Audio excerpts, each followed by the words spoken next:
Anne Romanoff. Hier soir, comme 9,8 millions de personnes, j'ai regardé le débat des présidentielles et comme tout le monde, je ne sais toujours pas pour qui je vais voter. C'était long, ça a fini tard, les gens s'engueulaient. Je me suis dit, mais tiens, ils mettent on n'est pas couché le lundi. Puis j'ai compris que je me trompais parce que leur Vanessa Burgraff et Yann Moix étaient trop gentils pour que ce soit les vrais. Anne-Claire Coudray dans sa robe de mariée printanière et Gilles Boulot dans son costume de premier communion ont été parfaits. On aurait dit 2 témoins de Jéhovah frappant à la porte de la vérité. En plus, c'était pas vraiment un débat. Un débat, c'est quand les gens parlent entre eux, qui sont pas d'accord, qui s'engueulent. Un débat, c'est quand ma fille me demande mon pull en cachemire et que je veux pas lui prêter. Mais là, non. C'était une suite de monologues. Un peu comme quand on se dispute avec son ex. On parle fort pendant de longues minutes, l'autre fait mine de rien entendre, puis il se lance à son tour dans un long monologue qu'on n'écoute pas non plus.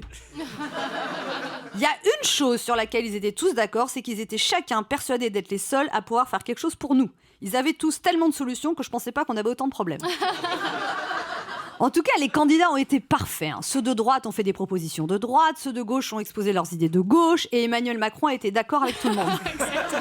Il a été d'accord avec Fillon, il a été d'accord avec Mélenchon, il a été d'accord avec le mec qui passait le balai après l'émission. Marine Le Pen est partie à la pêche aux voix. Elle a promis des mesures pour aider les artisans, les victimes du RSI, les autistes, les handicapés, ceux qui cherchent un logement social, ceux qui ont eu un cancer. C'était plus un programme, c'était la foire fouille. Ensuite, Marine Le Pen nous a expliqué tranquillement qu'immigration égale terroriste. D'accord. Donc, par exemple, moi, mes grands-parents russes et ma grand-mère du Maroc étaient des terroristes. C'est vrai que la cuisine de ma grand-mère, c'était parfois un attentat culinaire.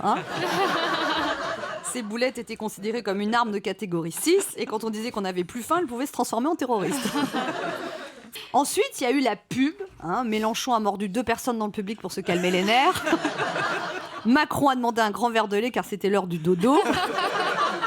Hamon a mis son bonnet de oui-oui à Grelot et Fillon s'est recoiffé les sourcils. Après la pub, on a parlé d'économie et là, j'avoue, j'ai un peu décroché. Alors, si je résume, on va se serrer la ceinture pour ceux qui en ont encore une.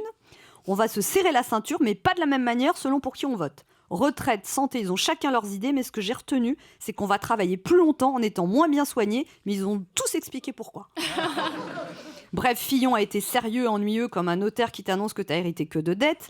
Marine Le Pen était révoltée comme ma bouchère quand elle dit « c'est quand même pas normal de tout ce qui se passe, ça, quand on voit ce qu'on voit, on a raison de voter ce qu'on vote. » Et avec ça, qu'est-ce que je vous mets ? Hamon, on aurait dit un astronaute qui venait d'atterrir et il avait encore la tête dans les étoiles. Et Mélenchon, on aurait dit un prof d'histoire contrarié. Bon, il reste 33 jours avant le premier tour. Je ne sais toujours pas pour qui je vais voter. Le prochain débat aura lieu avec tous les candidats les 11, et ça devrait durer 9 heures. Le vrai gagnant de cette élection, on la connaît déjà. Si ça continue comme ça risque d'être l'abstention. Europe 1, midi 30, Anne Romanoff.